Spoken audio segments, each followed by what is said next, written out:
Good morning and welcome to the Q&A session 18 from the chapter of alternating current.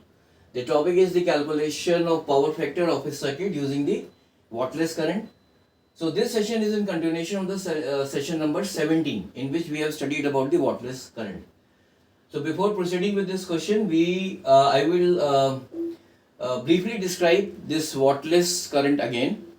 And the first point with the reference to the wattless current is that it is the current, or you can say it is the component of the alternating current which does not contribute towards the transfer of real power.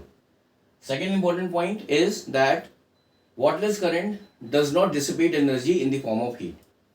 And the third important point is that this current occurs when the voltage and the current waveform are out of phase in a purely inductive or a capacitive circuit. So these are the three important points with reference to the wattless current.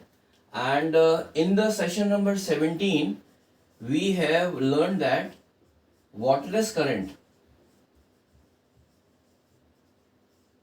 is equal to IRMS into sin phi, where phi is the phase angle.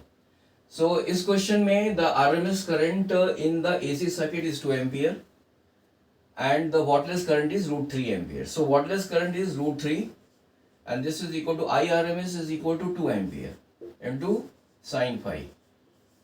So sin phi will be equal to root 3 by 2, or we can say that the phase angle phi is equal to 60 degree. Now the power factor of a circuit is equal to cos phi. So here phi is equal to 60 degree. So cos phi will be equal to cos 60 degree and this is equal to 1 by 2. So the power factor of this circuit is equal to 1 by 2 and the correct option is A. So in the next session I will be coming up with a different type of a question from the same topic of wattless current. So till then, have a nice day. Bye.